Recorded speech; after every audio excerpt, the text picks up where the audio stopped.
নমস্কার বন্ধুরা, বাংলা নিউজ অ্যাপে আপনাদের স্বাগত জানাই। আশা করি আপনারা ভালো আছেন, সুস্থ আছেন। আজকের ভিডিও আমরা আলোচনা করব এই যে বাংলায় এখন যে হট টপিক আছে বা খুব চর্চিত আছে, সেটা হচ্ছে হকার উচ্ছেদ। হকারদেরকে যেভাবে উচ্ছেদ করা হচ্ছে এই বাংলা থেকে, সেটা আপনারা অনেকগুলি সংবাদ মাধ্যমে বা নিউজ চ্যানেলে আপনারা দেখেছেন কিভাবে বুলডোজার চলছে। কিন্তু বন্ধুরা, এই যে হকারদেরকে উচ্ছেদ করাটা কতটা যুক্তিযুক্ত, এটা এখন একটা বাংলায় কন্ট্রোভার্সির কারণ হয়েছে। কারণ হকাররা অনেক গরিব মানুষ থাকেন এবং দীর্ঘদিন ধরে সেখানে তারা বসবাস করে একটা নিজের কর্মসংস্থান করে চালাচ্ছেন বা নিজের পরিবারকে একটা ইনকাম করে একটা পরিবার চালাচ্ছেন। অনেক হকারদের গরিব আছেন, তাদের ছেলেপুলেকে ওখানে পড়াশোনা করছে। অনেক রকম সমস্যা আছে।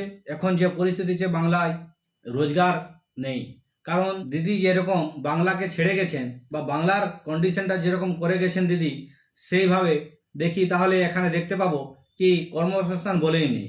তো এই পরিস্থিতিতে হকারদেরকে যে উচ্ছেদ করা হচ্ছে, সেই হিসাবে আমরা যদি দেখি তাহলে খুব খারাপ হচ্ছে। কারণ হকাররা খুব গরিব এবং তারা কিভাবে জীবিকা নির্বাহ করে, কত কষ্টে সেখানে থাকে, সেটা আমরা সবাই দেখি। কিন্তু এই হকারদেরকে যেভাবে উচ্ছেদ করা হচ্ছে, সেটা আপনারা কি মনে করেন অবশ্যই কমেন্ট বক্সে জানাবেন। বন্ধুরা, আপনাদের কাছে একটা ছোট্ট রিকোয়েস্ট আছে, যদি চ্যানেলটি সাবস্ক্রাইব করে না থাকেন অবশ্যই চ্যানেলটিকে সাবস্ক্রাইব করে বন্ধুদের সঙ্গে শেয়ার করে দেবেন। তো চলুন ভিডিওটি আরও ডিপলি একটু অ্যানালাইসিস করি। আমরা দেখতে পাবো এই যে শুভেন্দু অধিকারী আছেন, তিনি কি বলেছিলেন এই হকারদের, যখন মমতা ব্যানার্জির শাসনকালে এই হকারদেরকে উচ্ছেদ করা হতো, তখন তিনি কি বলেছিলেন। বা এই শুভেন্দু অধিকারী তখনের একটা আলাদা রূপ ছিল, আর এখন তিনি নিজে মুখ্যমন্ত্রী হয়ে তার একটা আলাদা রূপ হয়েছে। আপনারা সেই ভিডিওটি দেখুন, তারপর এটা আমরা অ্যানালাইসিস করি। যেভাবে লালবাজারের পুলিশরা পুলিশের প্রিজন ভ্যানে যেভাবে অন্যায়ভাবে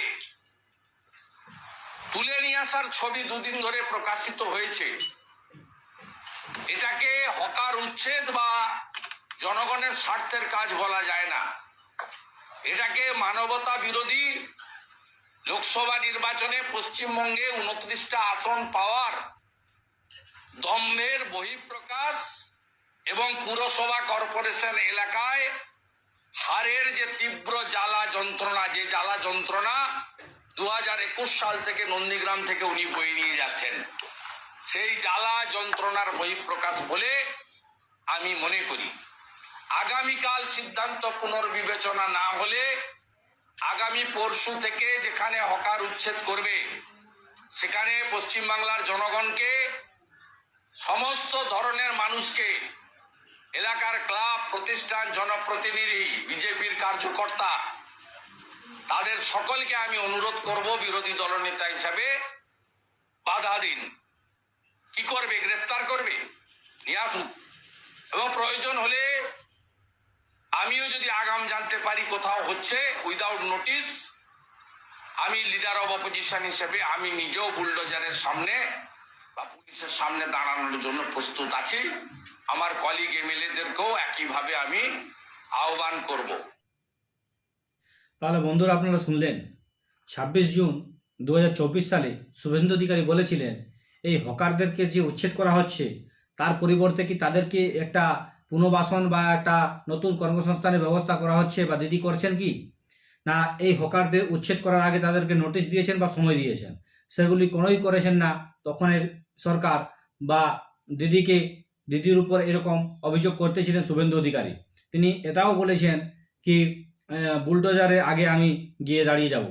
কারণ তখন ছিল শুভেন্দু অধিকারী বিরোধী দলের নেতা, তিনি তখন হকারদের দুঃখ দুর্দশা তিনি বুঝতে পারতেন বা অনুভব করতেন। কিন্তু এখন তিনি নিজেই মুখ্যমন্ত্রী হয়ে গেছেন, তো আর গরিবের দুঃখ বা এই হকারদের দুঃখ কি করে বুঝবেন? এটা সত্যি, এই যে হকাররা আছে জেনে বুঝে সরকারি জমিনকে অতিক্রম করে থাকেন। তারা জানেন কি এটা সরকারি জমি, সেই জমি আমরা অধিগ্রহণ করে আছি, সেই জমি আমাদেরকে সরকারে যে কোনো দিন তাড়িয়ে দিতে পারে। তাও তারা সেই জমি বা সেই জায়গাকে ইউজ করে একটা ভালো প্রফিট করে থাকেন। অবশ্যই হকাররা, তাদেরকে কিন্তু সেরকম কষ্টও করতে হয়। আপনারা দেখবেন নিউজ মাধ্যমগুলো সেই সময় কি কি প্রকাশিত করেছিল, শুভেন্দু অধিকারীর যে বয়ানটা দিয়েছিলেন বা এই হকারদের সমর্থনে কথা বলেছিলেন। যাই হোক, এখন পালা বদল হয়ে গেছে। এখন মুখ্যমন্ত্রী যিনি হয়েছেন তিনি আগে বিরোধী দলনেতা ছিলেন, এখন নিজেই মুখ্যমন্ত্রী হয়েছেন, সেই জন্য তিনি হকারদের উপর এই অত্যাচার করছেন। কিন্তু আমরা এটাও বলবো না কি এই হকাররা সঠিক জায়গায় আছে বা এই হকারদের জন্য পুরোপুরি সরকার বেআইনিভাবে কাজ করছে। হকাররা জেনে বুঝে একটা জায়গাকে বা সরকারি জায়গাকে অতিক্রম করে একটা সাধারণ মানুষের জন্য বা সাধারণ মানুষের গভীর বা অনেক সমস্যা সৃষ্টি করেন। কারণ আপনি যদি ওখানে যাবেন, লোকাল লোক থাকে, তাহলে বাইক যদি নিয়ে যান তাহলে তার দোকানের আগে বাইকটি দাঁড় করতে দিবে না। সেই বাইক আপনি দাঁড় করতে ভাবতে হবে কোথায় দাঁড় করিয়ে আমি দুটো সামান কিনবো। সেই সমস্যাটাও ছিলই বাংলাতে বা যে কোনো জায়গায় দেশের এই হকারের জন্য সেই সমস্যাটা হয়ে উঠেছে। এই যে হকারদেরকে উচ্ছেদ করা হলো, তারপর যেন কিছু নেতার প্রভাব খাটিয়ে বা অন্য হকাররা আবার সেই জায়গা অতিক্রম করে না নেই, সেটাকে সরকার ধ্যান রাখতে হবে বা সরকারকে নজরদারি করতে হবে এবং সেটা পার্মানেন্ট সলিউশন হতে হবে কি এরপর ওই জায়গাতে আর কোনো হকার বসবে না। সরকারের সমস্যাটা সেখানেই হচ্ছে কি প্রথমে বসতে দেওয়াটাই তো বাধা করা উচিত। যে মানুষটা 20 বছর বা 30 বছর ধরে সেখানে বসে আছে বা সেখানে একটা তার রুজি রোজগার চলছে এবং তারপর তাকে হাঁটিয়ে বা সরিয়ে দেবে ওখানে, তো তাকে বসতে দেওয়া হলো কেন? সরকার বা প্রশাসনের এটা ধ্যান রাখা উচিত কি কোনো সরকারি জায়গাতে কোনোভাবে নতুন হকারদের বা হকারদেরকে বসতে দেওয়া যাবে না। তাহলেই হকাররা বসবেন না, তাদেরকে ছাড়তে কষ্ট হবে না। যদি যে কোনো হকার বা যে কোনো মানুষ একটা জায়গাতে দীর্ঘদিন ধরে 20 বছর 40 বছর ধরে তিনি যদি ওখানে রুজি রোজগার করছেন, তাকে সেই জমি ছাড়তে অনেকই কষ্ট হবে।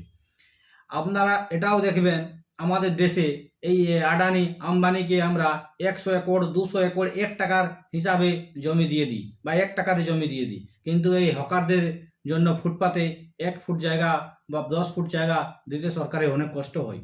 আপনারা বলবেন কি ওখানে আদানি বা যে কোনো কোম্পানি অনেক ইনভেস্ট করবে এবং অনেক লোকের রোজগার দিবে এবং প্রোডাক্ট উৎপন্ন করবে ওখানে, কিন্তু এখানেও যে হকাররা আছেন তাতে যে গরিব মানুষরা শহরে যান তাদের ক্ষেত্রে এই হকাররাই একটা সাহায্য হয়ে দাঁড়ায় খাবার খাওয়ার জন্য।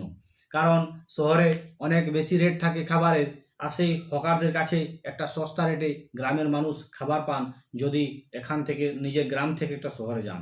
সেটাও একটা সমস্যা সমাধান হয়। এইভাবে যদি দেখেন তাহলে অনেক হকাররা বা অনেক লোক ফুটপাতের উপর নিজের রোজগার করে আছেন, সেটা সরকার এখন দেখবে না। সরকার নিজের মনের মতো কাজ করছে, অবশ্যই এটাও করা উচিতই সরকারকে, কারণ এটা একটা অনেক বড় সমস্যা আছে। এইসব করার আগে আমার হিসাবে 2-3টা অবশ্যই পদক্ষেপ নেওয়া উচিত।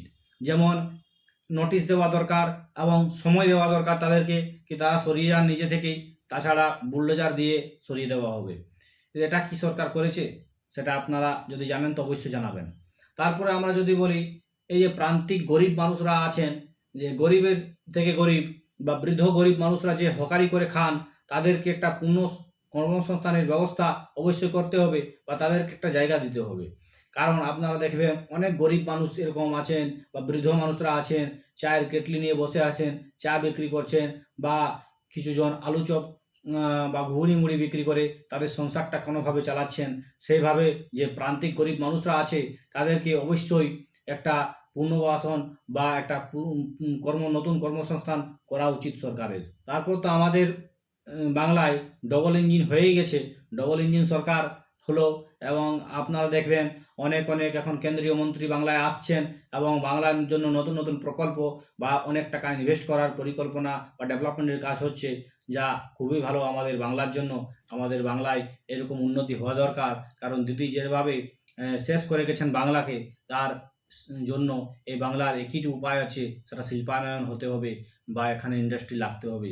তাই সরকার বা আমাদের শুভেন্দু সরকার ওটা চেষ্টা করছেন, কিন্তু এদিকেও দেখতে হবে হকারদের সমস্যাটাও সমাধান যেন হয়। এখন বিজেপি যে সদ্য এমএলএ হয়েছেন বা বিজেপি নেতারা এখন হকারদের বিরুদ্ধেই বলছেন বা সরকার এখন সঠিক কাজ করছে এটাই বলছেন, কিন্তু সেই সময় বা দিদি যখন এই হকারদেরকে তাড়াতে ছিলেন বা বুলডোজার দিয়ে সরাতে ছিলেন, তখন ওই বিজেপি নেতারাই বলতেছিলেন দিদি অমানবিক, দিদি অন্যায় কাজ করছেন এই হকারদের বিরুদ্ধে। তো সময়ের খেলা থাকে, সব যে যখন সত্তাতে থাকে বা পাওয়ার থাকে সেইভাবেই কাজ করে, এবং তার যেটাই তারা কাজ করবে সেই কাজটাই তাদের জন্য ভালো হবে বা অ্যাকুরেট হবে। ভিডিওটি কীরকম লাগলো বন্ধুরা অবশ্যই জানাবেন কমেন্ট বক্সে। যদি ভালো লেগে থাকে অবশ্যই একটা কমেন্ট ছেড়ে দিবেন, কমেন্ট বক্স আপনাদের জন্য খোলা আছে। এবং ভালো লেগে থাকে লাইক করবেন, আর চ্যানেলটি সাবস্ক্রাইব করে যদি না থাকেন অবশ্যই চ্যানেলটি সাবস্ক্রাইব করে বন্ধুদের সঙ্গে শেয়ার করে দিবেন। ভালো থাকবেন, সুস্থ থাকবেন, আবার দেখা হবে পরের ভিডিওয়। জয় হিন্দ, জয় ভারত, বন্দে মাতরম।